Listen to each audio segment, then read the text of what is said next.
Good afternoon and welcome back to Playbook. It is our second episode. It is Thursday, October 17th, and a lot has happened down since our first episode. So, we're going to overall kick it off with the Brooklyn Nets. Nothing's really happened. They lost to the Clippers in the preseason and beat the Wizards, but let's be honest, everybody's going to beat the Wizards.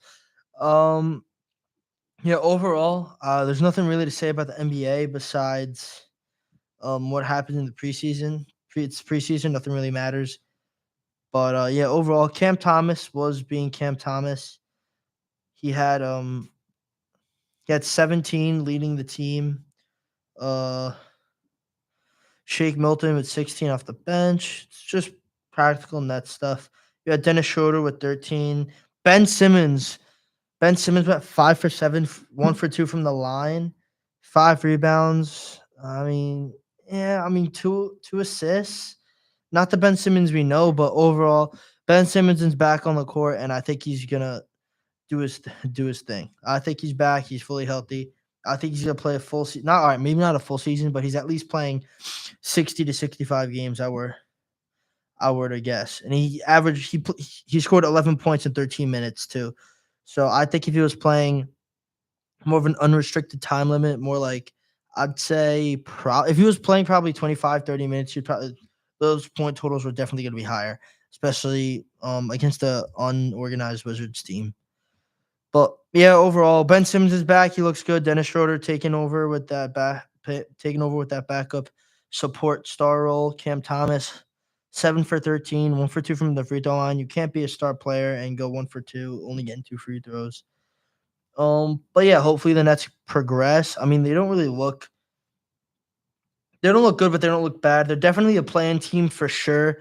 They got enough heart to become a playoff playing team. But yeah, is with the Nets, it is what it is. It's in a rebuild year. You had Kevin Durant, Kyrie Irving, and James Harden, and you did nothing about it. So I guess just rebuilding that whole identity of going back to where you guys were and having that much power and a threshold in the league. I think the Nets just need to kind of rebuild that. But yeah, overall, really nothing much with the Nets. But yeah, the Knicks are rolling. The Knicks are huge. I know it's the preseason, but they're 4-0. To be fair though, those games were a bit close. They beat the Hornets by 2 their first preseason game. Oh, I'm sorry, that was yesterday. They beat the Hornets by 2 yesterday. Their first No, they didn't. No, they beat their first preseason game, they beat the Hornets by 2, 111 to 109. They beat the Wizards, but everybody beats the Wizards. They beat the Timberwolves by 5, the Hornets by 6. They've been winning a ton of close games, but yeah, especially with that last game, Jalen Brunson really didn't play. All the big guys really didn't play. You didn't see McCall, you didn't see Josh, you didn't see Carl Anthony Towns. You really didn't see those big guys. Deuce McBride stepped up big, getting 18 that game, but overall, just showing that the Knicks can win games really without these star guys proves they're a threat to the league. And honestly, I don't want to be that New Yorker because God forbid I'm that New Yorker and jinxing a playoff run. But overall, I do believe the Knicks can go to Eastern Conference Finals. Will they go to the NBA Finals? The Celtics are dangerous, but out of any team in the league, I do believe that they can impose challenge Celtics. Do I think they're going to beat the Celtics? Absolutely not. That team is way too good, too much depth. Especially their star player being Jason Tatum and him not winning the NBA MVP. That's it right there. It's too much depth. I think the Knicks can challenge them. If the Knicks do end up shocking the Celtics, it's in 7. It's in 7 games. I really don't see anything there. The Knicks kick off their regular season on the 22nd at 7:30 against the Celtics too, which I the league's doing a great job marketing these games because these are big rivalry games to start off. But overall, I really see the Knicks going. They're probably gonna be a 60 to 65 win team. And yeah, there's really nothing much in the world of basketball. It really didn't kick off yet, but overall, if I'm a Knicks fan, seeing what I saw in the preseason with our stars really not playing and the team still being able to pull off wins, especially from a big team like the T-Wolves, then yeah, I'd be excited. But overall, we're gonna kick it off to the gridiron. We're gonna start off with the Giants. The Giants, yeah, they're still the Giants. They're still the Giants. They're 2 and 4. They're 4th in the NFC East. And overall, it's just a shame to me that a quarterback like Daniel Jones is looking better than Aaron Rodgers, who's by far going to the Hall of Fame.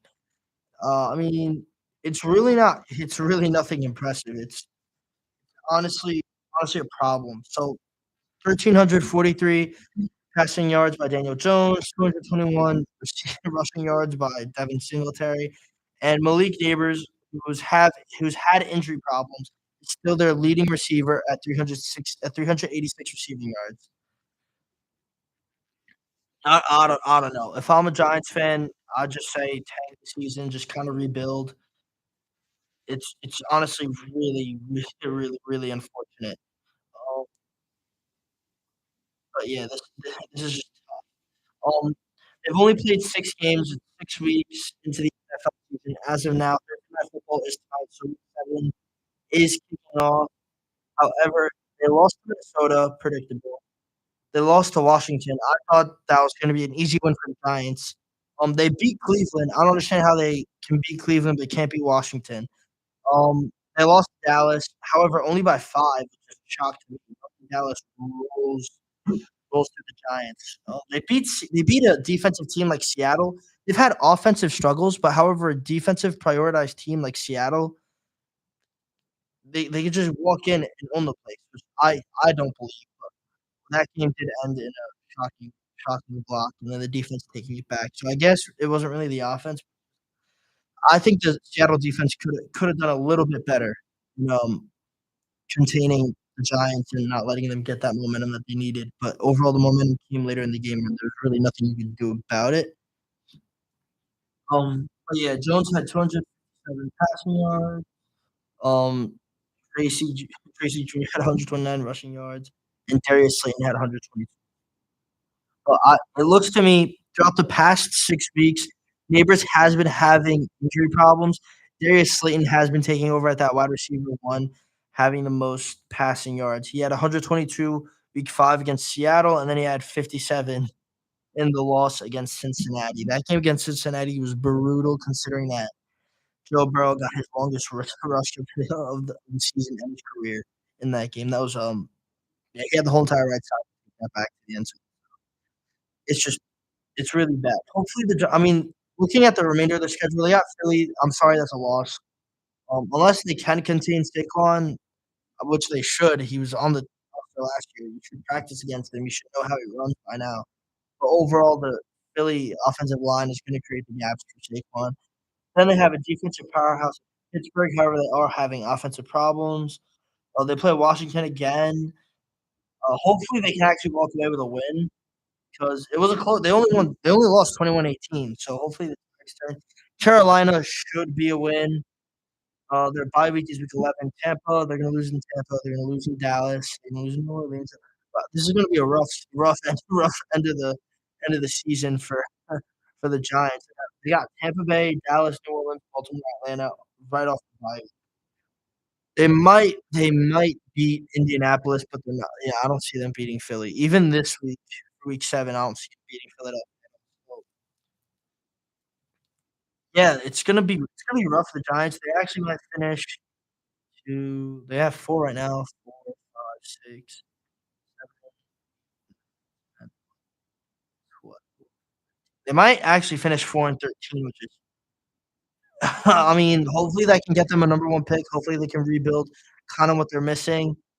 Honestly, I'm gonna be completely honest. I think the quarterback like, I get the Giants are a heavy run the football team, but they need a better quarterback than Daniel Jones. The decisions on the field that this guy has been making, absolutely, it's hard. Like, you can't be making decisions he's making. If you guys have watched for the Giants fans that have watched the games and just sit there questioning why is he throwing the football there, you can't be throwing into double coverage more than you are if Malik Neighbors is open, I'd rather throw a go route to Malik Neighbors with single coverage than than a triple teamed curl route. You know what I mean? Like, it's just simple. It's plays like that, especially when a safety's come over to help on goals. You can't be throwing those footballs. And I get it. He's taken responsibility and decided to run for made up yards.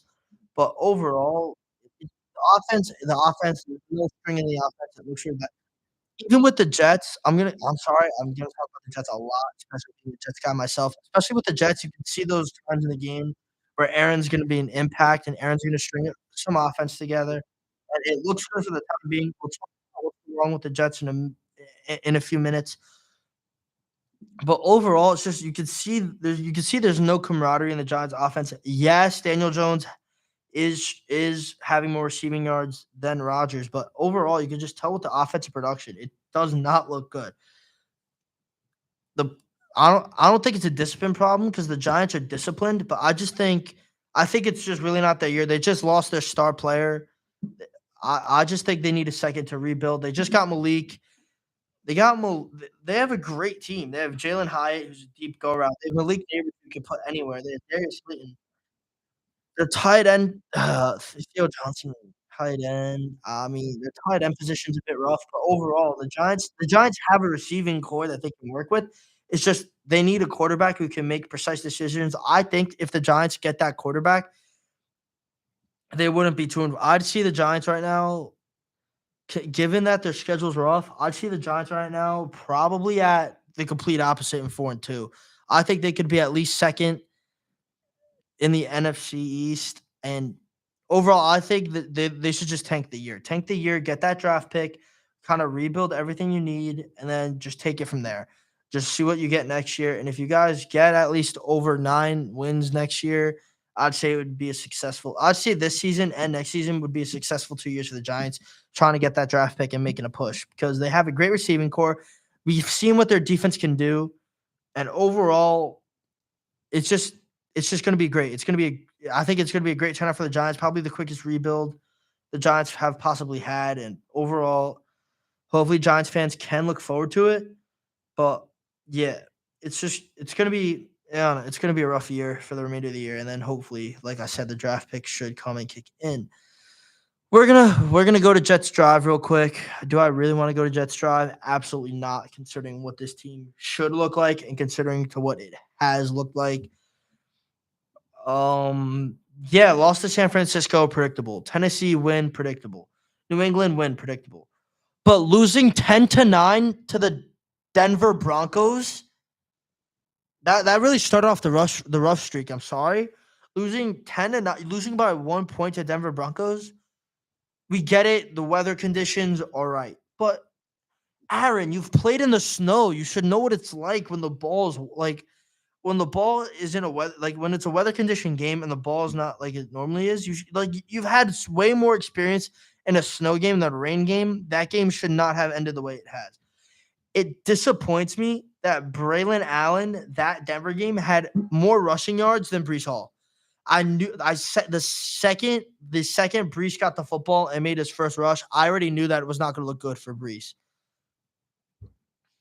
And then Mike Williams led the game in receptions. I think Denver was a bad game overall. The defense didn't look good. They were targeting Sauce to make tackles, which he cannot make. Every time Sauce goes for a tackle, it it scares me that he's gonna break in half. It really does. He's got to put at least 20 more pounds on before he even thinks he can tackle even the big guys like Saquon and Derrick Henry. He's gonna become a meme. He's gonna get memed. He's gonna get stiffed on. He's gonna get stiff armed. It, it's just the defense has its weaknesses, and even the star players have their weaknesses. And I think teams are gonna really start to exploit the Jets defense. Our Jordan Whitehead is gone. He was our best safety. The safeties look lost. The linebackers are great. The linebacker core has never looked this good. The defensive line's consistent. It's rushing the pass a lot. But overall, we have to stop the run game. The teams are beating us outside, beating our corners. DJ Reed, Sauce Gardner. I'm sorry, make a tackle. DJ Reed tried to lay a hit and he got laid out. Like, I don't know what it is. I think teams are really starting to exploit our weaknesses. We're more of a skill team. If the ball's in the air, we have great ball in the air defense. Like, teams cannot catch on us. But when it comes to a run game, we cannot be giving up runs. We can't be giving up 8-yard runs where teams can just run the football down the field on us. It's embarrassing. It's pathetic. And overall, it's just the defense has to be a little bit better. We know what the defense can look like. The leaders are still there. Jermaine Johnson, he's hurt. Hopefully, he comes back healthy. Quinnen Williams, CJ Mosley, he's still there. DJ Reed's still there. Sauce still there. They're all great defenders. But overall, it's a great secondary. Overall, you have to be more disciplined. You cannot let these teams just run the football down the field. They start at the 30. They can't be running the football 70 yards every offensive possession. I'm sorry. Minnesota, questionable call by Rodgers throwing a go at the sideline. Like obviously defensive back is going to use it as a defender to angle the ball, and it was an interception, and the game ended the way it did. The offense struggled early in the game. It started clicking later. Hopefully, it could have clicked sooner, so the Jets could pull away with that one. The Bills. That Bills game was actually the most frustrating game to watch, I think, this year. Like, I get it, it's only week 6, but let's be realistic. You know the identity of your team at least 4 or 5 weeks in. The Bills game, I still don't know the identity of this team. That's the problem, because we have leaders like Aaron Rodgers and Garrett Wilson who are making plays, but your team's 2-4.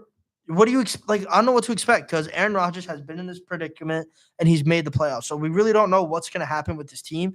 But overall, I don't know. I don't like what I saw. I mean, Mike Williams slipping while the ball's in the air.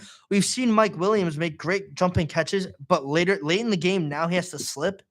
Now something happens where, oh, yeah, he's on the floor. He can't catch the ball. And then out of nowhere, the safety, there's between the ball and the turf, there was at least a bit of hair. The ball wasn't down. I wish it was down, but he picked it off clean. I'm going to say it. It has to be with the whole roster. There's got to be more defensive and offensive discipline. We can't be letting teams just run. We can't let teams average 6 yards a run on us, and then we can't string something down the field. You can tell when the team is stringing something down the field and when Aaron is stringing something down the field. Because when Aaron is stringing an offense down the field, it looks like it's poetic art. But when you see the offense needing to rely on guys like Garrett's been pulling his weight, Lazard has been pulling his weight, but Lazard pulls his weight when Rodgers is giving him the football regardless. But overall, big guy Xavier Gibson, haven't seen a jet sweep out of him. Breece Hall not pulling weight. I don't know what his problem is. He's not running. Guys got to pull their weight. And if we're a Super Bowl team that we think we are, and if we're a good team that, they're hyping themselves up to be, then be that team. I don't see why it's rocket science. Like, if you have a four-time league MVP in Aaron Rodgers and a Super Bowl champion. This is the most experienced quarterback the Jets have had in a while, and it's going towards nothing. And I get it, the acquisition of Davante Adams, personally, I did not like. I don't see what Davante's gonna do for us. I guess we could park Garrett in the slot because he can catch. He's shown he could catch any ball that's thrown to him. I completely understand the threat of having Davante Adams, but yet again, we've had Tyler Conklin, we've had Conklin, Lazard, Garrett, Breece, Braylon. We've had all these threats already, and nothing's happening. So why am I supposed to be excited over Davante Adams being there?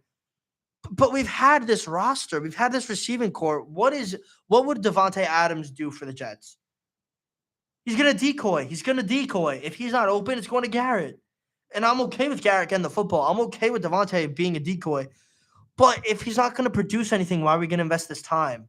The offense could easily produce numbers, and it's not. And the Jets are trying to disguise the fact that it's not going well. We're going to go out and get this guy. If you go out and get Davante, if you have Davante, Garrett, Conklin, Lazard, Williams, if you have all these powerful receivers, I don't care who's throwing. I could care less about Aaron Rodgers throwing the football. It could be Zach Wilson again. It could be Joe Flacco again. It could be Mike White. Heck, Chris Streveler, who's only played the preseason, they could be throwing the football. And we should still be getting at least within the red zone. If the Jets don't turn things around in the remainder of the season, if they make the playoffs but they're 9-8, I'm considering it a failure. I'm sorry. They have Pittsburgh. Week 7, rough. It's a primetime game. It's Sunday Night Football.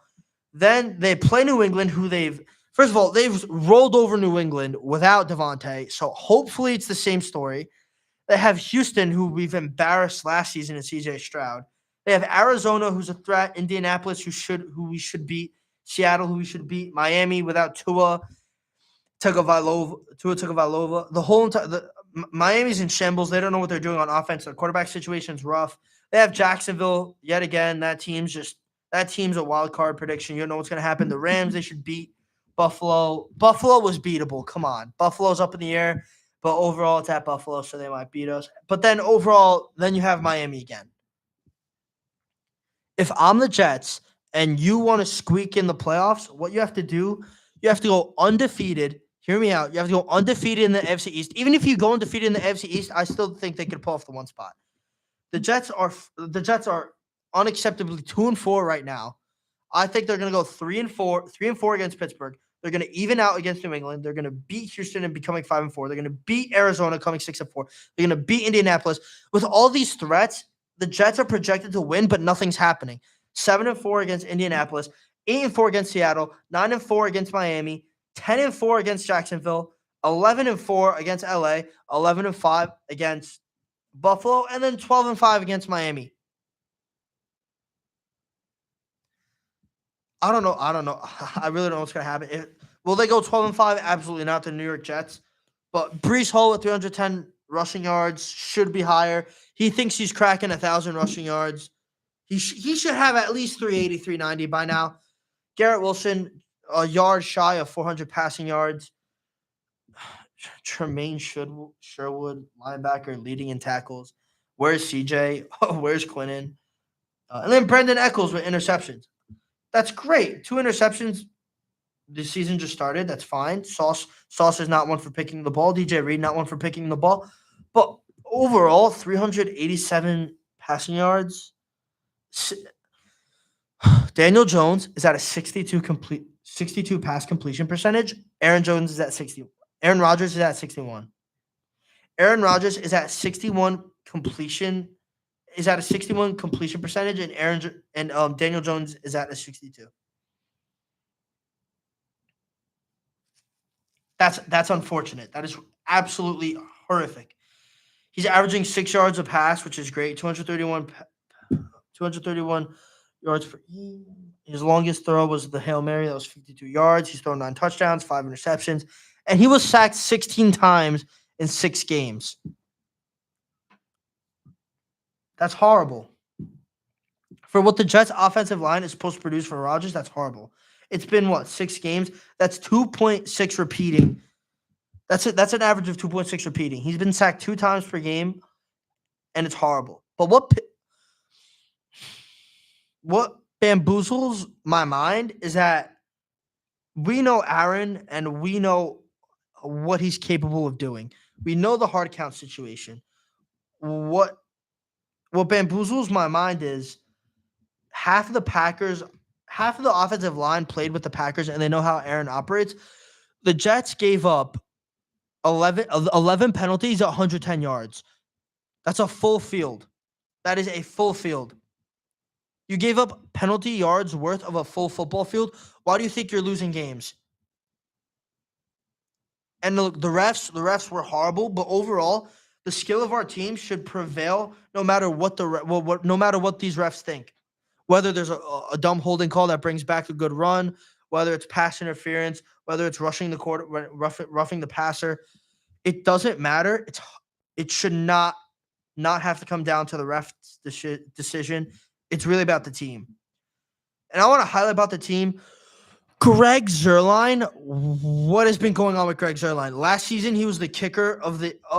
He was the New York Kicker of the Year. He was the guy we really leaned on when we needed it, and now Greg's got to step up, and he's missing these easy field goals, shanking him left, shanking him right.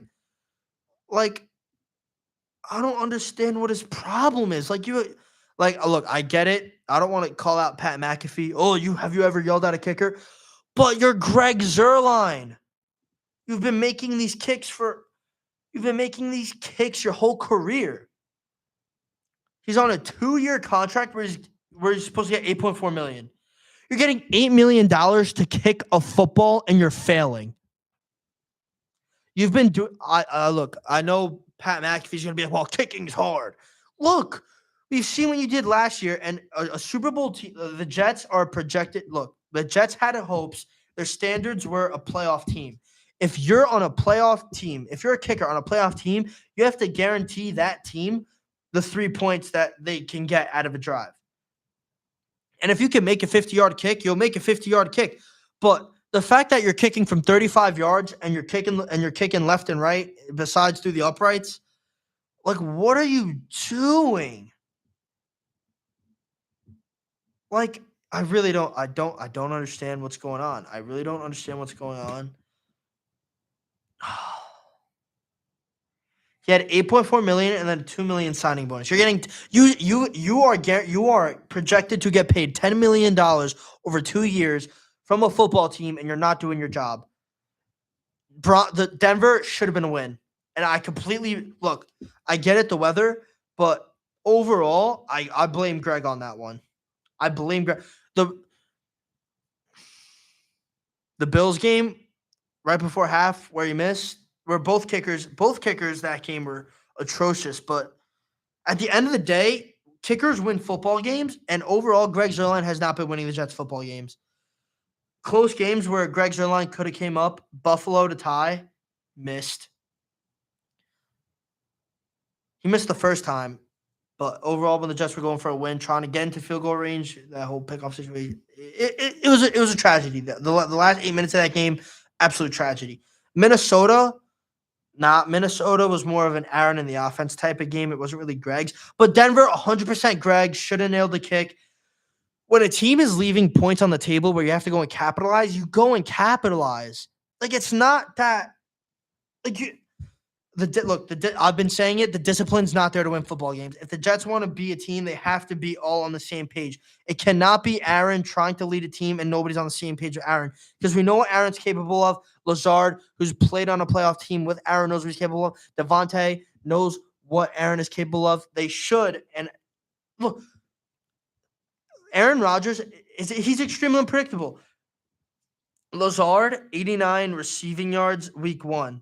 Led the team. Garrett Wilson, 57 against Tennessee, led the team. Tight end, not even a receiver, Conklin, led the team in receiving yards. Mike Williams led the team in receiving yards against Denver, 67. Garrett Wilson led the team in receiving yards, 101 against Minnesota. And then Alan Lazard led the team in receiving yards, 140. Aaron Rodgers can exploit a defense like he's on a battlefield. He knows what he's doing.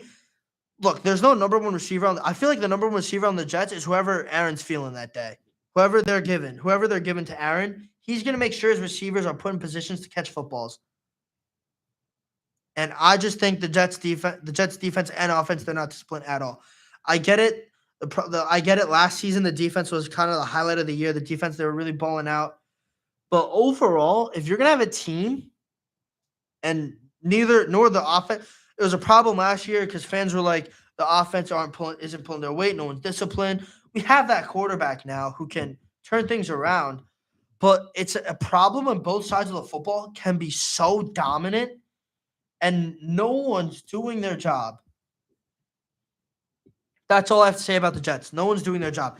They fired Saleh, which I think they should have done a long time ago. I think they're trying to send a message, but I don't think it was Saleh's fault. If the Jets played better, that man could have still had his job. Now we have Ulbrich trying to coach a team.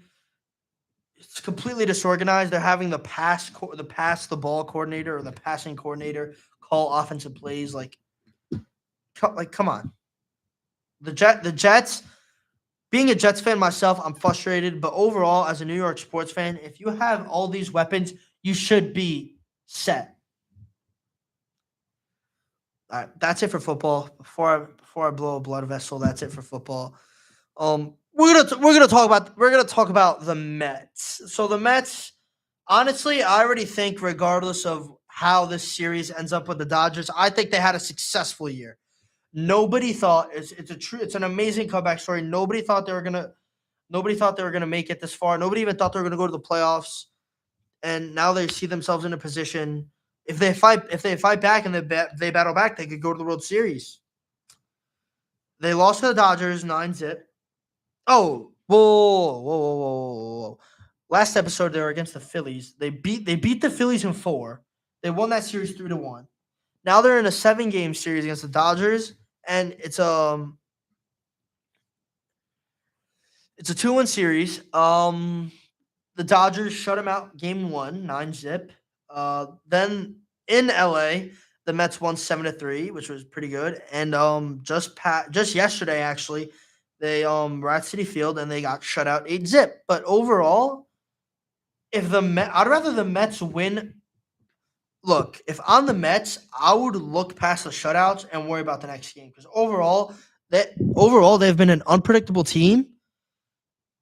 And look, the next game is tomorrow. The next game is tomorrow. No, no, no. Oh, the next game's tonight. The next game is tonight at City Field. I feel like City Field's going to be louder. They know what to expect, and they just gotta lock it. Yamamoto's on the mound for the Dodgers tonight, and Quintana's on the mound. Two great pitchers. Um, the the Mets lineup is primarily right. I mean, Lindor's a lefty, so I think the lefty righty might actually be in favor of Lindor. According to ESPN, this can't be as more evenly as it gets. The Mets are projected to win 50.1%. That means the Dodgers can win 49.9%. Look, I don't know how the Mets fans feel, but overall, I'm not disappointed. I like whatever happens, I would not be disappointed. Nobody saw the Mets going to the playoffs regardless, besides I guess McDonald's marketing the grimace pitch. But overall, I think it was a successful year for the Mets. I'm not disappointed. Hopefully they can pull off a win tonight, really get this series tied up. They need to win. They need to win tonight. It's a must win tonight. But overall, I would not be shocked. Even if the LA wins, I could see the Mets. Like I can see it. Will I believe that they'll come back and pull something off? Absolutely not. But if the Dodgers win 3-1, I think the series is kind of set. I think the Dodgers are going to win the series if they win tonight. Overall, the series is decided by who wins tonight, I believe. If the Mets tie it up, I think the Mets can do it. I think it'll be a Mets series because for a team like LA to shut out the Mets, but the series for you shut out the Mets in the series, two games already, and those are the two games you won prior. But the Mets can and do have the ability to beat you, then what's going on? You're a powerhouse team. I honestly, if I was a team like LA, who's at the top of the league, letting the Mets compete like this, I think it's a problem. I think it's a problem, and I get it. There's two wins, but look at how they've won. They've shut the Mets out. They've shut them out. And the game that the Mets won, the Mets had momentum, but the Dodgers fought back late in the game. And honestly, I don't think the Mets won that game. I think LA just ran out of time. But yeah, overall, the Mets, we just have to see tonight. I can't make a prediction tonight. It's really going to set my prediction. If LA wins, it's going to LA. If it goes to the Mets tonight, it's going to the Mets because I believe the Mets can't keep getting shut out in the playoffs. If you saw the game yesterday, the Mets were leaving runners on. They were leaving runners in scoring position. Huge opportunity to the bottom of the second, 2 outs. Lindor, bases loaded, just caught him out. I think if the Mets keep playing the way they are capable of being this Dodgers team because it's about capitalizing with runners in scoring position. The long ball really isn't that important. What's important in playoff baseball, you got to keep the momentum going when you have it. And I think the Mets are capable of doing that when they're clicking. And I think Citi Field's going to be louder. I've talked to Mets fans that went to the game yesterday. It was absolutely packed. Nobody left, regardless of what the score was. People stood by this team. They've seen this team come back from losses. They've seen this team come back in the playoffs already. I don't think the fans are questioning this team. I think the fans are going to stick by to the end. And props out to the Mets fans. I know the loyalty of the Mets fans. It's there, but yeah, I would not be disappointed in what happens with this Mets team. So yeah. We're gonna take a subway line to the Bronx real quick. The Yankees. Thank God Aaron Judge got that monkey off his back. He's been having a really hard playoff time. Just hitting the long ball, and then finally yesterday hits one deep center. When I saw that ball go over the fence, I actually did a sigh of relief. I was actually hopefully that gets his slugging going. Hopefully he can really capitalize. Hopefully he gets him back in the groove. But honestly, I don't need Judge to hit a homer every time. I just need them to capitalize. I need Judge to at least just knock a single like into the outfield into the gaps where runners can run. And I get it. The Yankees aren't really a running team. They have Jazz. They have Volpe. But Giancarlo, even though he stole a base and it impressed me, he's not running. Gleyber Torres, he's not running. Verdugo, he's not running. Judge himself, he's not running. Like all these Rizzo, Rizzo got put in a pickle. He put in a pickle play and then just accepted that he was out. The base running is horrible. So in order for the Yankees, they need to put themselves in a position where it's like first grade baseball. You load the bases, and if someone's on third, run home. Because scoring from second, I don't think the Yankees are capable in running from second unless it's Volpe. If it's Jazz or Volpe, like I see runners pouncing Pistons. If it's on, if it's only Jazz and Volpe, I think they can like pump some Pistons and make their way home from second. But overall, it's got to be first grade baseball. Stack up the corners, try to move runners, get a guy on third, bring him home with a single, and call it a success. The base running is atrocious. But overall, the Yankees are balling out right now. They won they're 5-1 in the playoffs right now. They won their last 4 games, including the Royals series. They won 3-1. They're in they're in Cleveland tonight. They're playing the Guardians. I think the Yankees could sweep if they really tried and really wanted to. They could sweep. They could. I see it. I'll I, I, I'll make the prediction. The Yankees are going to sweep and go to the World Series. Am I going to knock on wood? Yeah, I'm going to knock on wood. But overall, you're the number 1 team in the AL East. Like, go to like you. That's what you should be doing. Like, at least with the Mets and the Dodgers, the Mets have shown that they can beat the Dodgers, and anything can happen. Like, I'm a Yankees fan, but honestly, I'm more excited about this Mets game than I am with the Yankees game. Like, you should win tonight.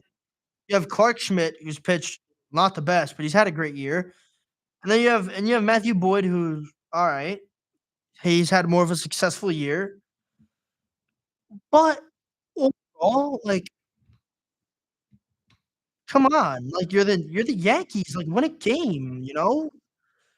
Like, Aaron Judge compared to Jose Ramirez, Aaron Judge has had a far better season than Jose Ramirez.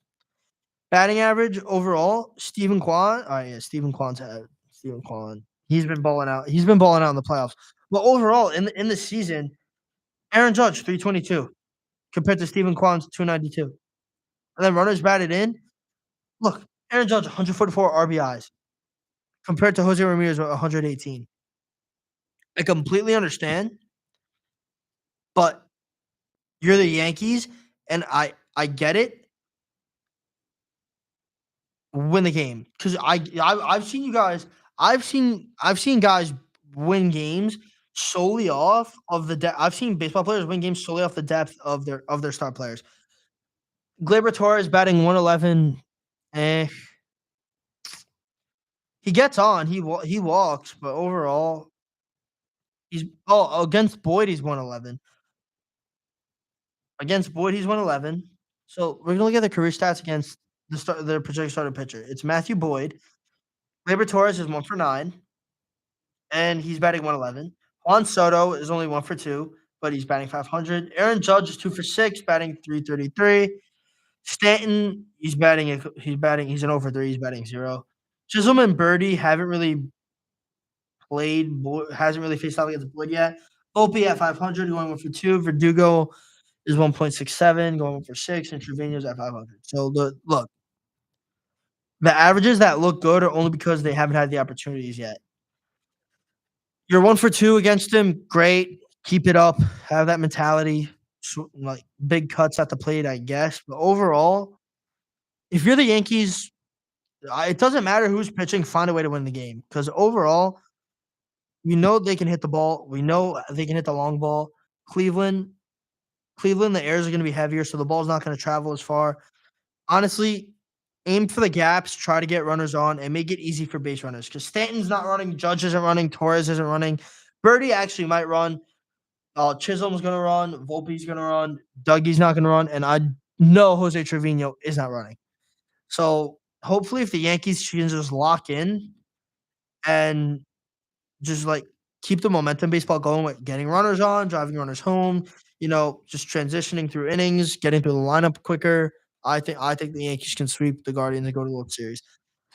But yeah, that's it for baseball. I have now we're gonna go over to the sheet. The New York Islanders, rough. All right, I'm not gonna say rough because it's been rough. But as of now, the Islanders are 1-2. Utah Hockey Club. I want to speak to with the Rangers as well. How do you lose to a hockey team that has an interim name? They don't even have a name. Their name is Hockey Club. They are the Utah Hockey Club, and you lose. Right now, looking at the standings, the Islanders have 3 points. They're the fourth spot in the Metropolitan Division. But what is going on? I get it. They look good. They look good. Utah looks good, but you can't let star players dominate the game. And the Islanders, they have a far better team. I thought the Islanders have a far better team. The New York Islanders, Matt Barzal, an assist, only one assist. You're Matt Barzal. You're supposed to be the leader of this team, and you'll have one assist in the game. Come on. You have Anthony Duclair, 2 points, a goal and an assist. Holmstrom, an assist. Horvat, a goal. Anders Lee, I'm sorry, your captain being on the fourth line is pathetic. On not the fourth. Your captain being on the third line is pathetic to me. I'm sorry, but it's not. Hold on, it's not pathetic. Hold on, it's not pathetic. It's great, but the fact that you have a captain on the third line shows how much depth and skill that team has, and they cannot beat an interim team. That's what I don't understand. McLean, nothing. Brock Nelson, it's Brocktober. Hopefully he kicks it off, but he got an assist in Utah against Utah at the UBS. Pajot, a goal. Uh, Cal Palmieri, an assist. Tsiplikov, I don't know how to pronounce this guy's name right. I think it's Tsiplikov. He's impressing me. I actually like this kid a lot. I mean, he's not really a kid, but it's his first year in the league. I like him a lot. He has 100% faceoff percentage. Great. He has a 1 plus minus. He has 3 shots, 1 goal on 3 shots. I like this kid a lot. I really like him a lot. He's throwing his body around. He has 6 hits. I think Tsiplikov is a team that the Islanders is a player that the Islanders team really needed. He's showing out. He's showing out. He's you could just tell he can't he shouldn't even if he produces or not, you can tell, wow, that guy's a problem. For like if I was an opposing player playing the Islanders, I'd see number 7 and be like, wow, that's a problem. He's a problem. He's gonna be a problem. Along with Barzal, Duclair, Horvat, Nelson, I'm gonna see Tsiplikov and be like, wow, that guy's a problem. And I feel like nobody knows this kid's name yet, cause unless you know hockey, you know Tsiplikov. Or I mean, I know here in New York, we know Tsiplikov, New Yorker. If you really look at this guy's stats in Russia before he came to the NHL, this guy was a Russian MVP. He averaged 20 minutes of ice time. That's more than Wallstrom, more than Pajel, more than Nelson, more than McLean, more than Anders Lee, your captain. He averaged 20 minutes more of ice time. More than Holmstrom. He averaged more than Duclair and Cizikas. Tsiplikov is a player the Islanders needed, and the fact that he prevailed the Islanders. The Islanders won the period 3-2 and still ended up losing the hockey game. I don't understand. I don't understand. Tsiplikov scored the goal that gave the Islanders the lead that game, and then shortly after the puck was dropped, I think like within a minute of the puck being dropped, Utah came back and scored. I don't know. You have to have first of all, you're the Islanders. The Islanders have an identity of being a defensive team. You should be able to defend a lead for more than a minute. Like you're the New York Islanders. We've known the defensive core is basically the same. Dobson, Mayfield, Pellick, Pulak, Riley, Romanov. The core is the same. You got the Islanders core should be able to defend a lead right after scoring. Like that's like hockey 101. Any team should be able to defend a lead for at least 5 minutes after putting in a goal. I don't know what's wrong with the Islanders, but I think they're just gonna get their wheels under them. They're trying a new coaching system. They've been a dump and chase team. I really think they're trying to get away from that. But overall, it's just disappointing. It's disappointing. We expected better things from the Islanders, but yeah. I mean, they beat the Avalanche 6-2, which really nobody thought they would do. I'm going to be completely honest. They lost to the Stars 3-0, but Dallas is a powerhouse. But yeah, they're 1-1-1 right now. They have one overtime loss, Utah. They have that one win in the Avalanche, and then they have that one shutout loss, which was Dallas. So I think they'll get back on track. They're gonna get back right back to where they started from, no pun intended. But yeah, overall, I think the Metropolitan Division is probably gonna be the hardest division to play in. Columbus 2 points, Carolina 2 points, Washington 2 points, Philly 3 points, Isles 3 points, Pittsburgh 4 points, the Rangers 5 points. All right, the Devils have 8 points, but they also started the season a week before everybody else playing in Prague, so I'm not concerned. But I think the Devils are going to be a problem, and they are going to be a playoff team. But I see the Rangers winning the Stanley Cup, and I'm going to jump. I'm going to cross the bridge. I'm going to cross the bridge right now. Take the LIRR, whatever reference you want me to use to talk about my Rangers next. If the New York Rangers don't buckle up right now and figure out ways to win hockey games, I don't know what to do. I don't know what to do. They put up a fight, beat Pittsburgh 6-0. Igor masterclass. Igor another masterclass, only giving him one goal, but the Rags locking in four, beating the Red Wings 4-1 at the Garden opener. I mean, that's the first Garden win of the year. It wasn't the Garden opener. The Utah Hockey Club beating the Rangers 6-5 in overtime. Pathetic, honestly pathetic. The New York Rangers against a newly formed interim team win a game like Igor. I'm sorry, 5 goals. I get it if you're giving up two a game, but 5 goals.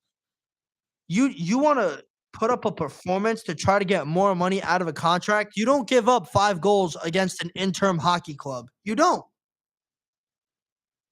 I don't know who he thinks he is or what he's trying to prove. Right there shows me the inconsistency that you could provide for the team I support. 6-0 win against the Penguins, amazing. I thought you were a goalie hockey god. Like I was actually completely I was convinced that we were going to give you 13 a year. But then Utah rolls in and you're giving up 5 goals. I get our defense really isn't the strongest, but you're Igor Shesterkin, 5 goals, and then you bounce back. At least you bounced back against the Red Wings, giving up one. But all right, like some teams squeak through, but 5 goals against the Utah Hockey Club. It's their first year. I don't understand. I don't get it. They better lock. They better lock in. But yeah, they're second in the Metropolitan Division. I think they're going to be top. They should be a top two team, realistically speaking. Their only competition is the New Jersey Devils, and I think we're better than the Devils right now. So I mean, the Devils, they're no. I mean, the Devils are known for an inconsistent goalie problems, but they're really buckling down on it. Um, Panarin leading in points. Panarin's Panarin. He's going to do his thing. Kreider leading in goal. I think Kreider's going to have a 50 goal year. Hot take. It could be a hot take. Whatever you guys want it to be. Kreider's going for 50 this season. Considering how the first line's playing and how the power play looks, Kreider's getting. I think Kreider could even get 55 to 60. If you have another fact, prove me wrong. Mika Zibanejad really hasn't been scoring, but he's been playmaking for Riley and Kreider. And I think look, Kreider and Mika is the duo, and I think if Kreider's on the end of that pass, if Kreider's on the end of that pass by Zibanejad, puck is going in 75% of the time. Prove me, look, you could show me evidence, you can show me stats that'll prove me wrong, but overall, if you watch the games and see how they're playing, I think Kreider can have a year this year. Anyway, Kreider's leading in goals with 3, or Temi Panarin leading in assists in 5. That's just who Panarin is. Adam Edstrom, penalty minutes. I mean, he's a fourth line center. I don't expect anything big. And Philip Hedl, who is my personal favorite, he has a 4 plus minus, but everybody should have a plus minus of at least 4, 3, maybe 1.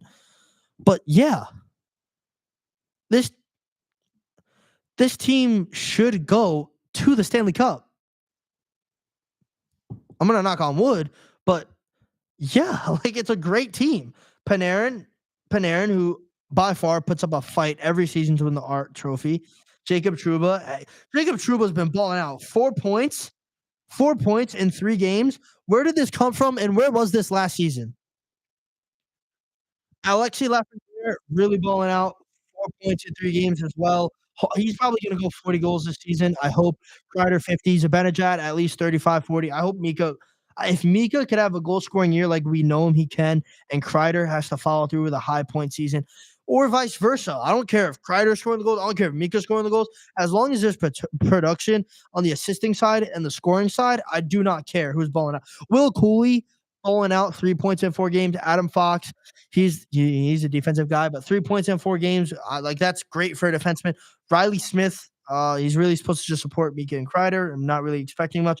Trocheck, hoping for 4 points. He's at 2 right now, but he's gonna show up when we need him to. I feel it. Kittle getting back into the thick of things, but he had that snipe against Pittsburgh that really impressed me. It shows he still got the shot.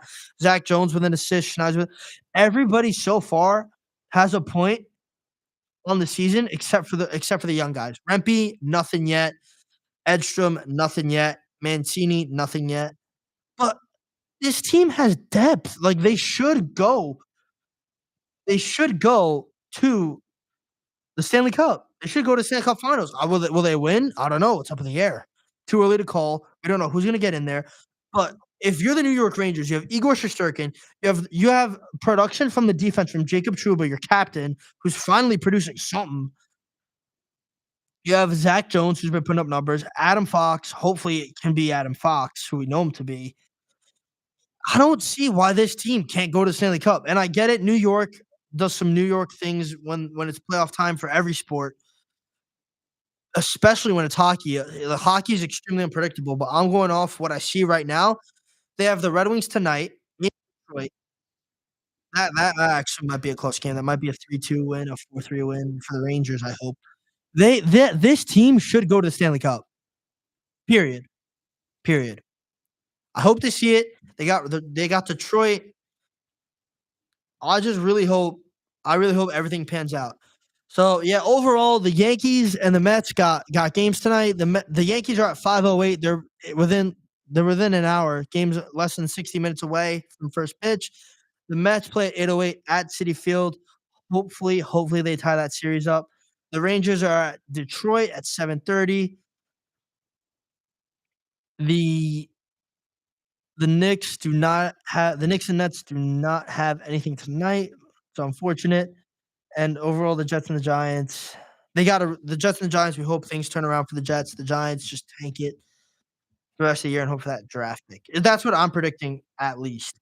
So yeah, that's it for the playbook. It's Thursday, October 17th. We'll see how everything pans out. And yeah, tune in next Thursday for another episode. Catch you guys.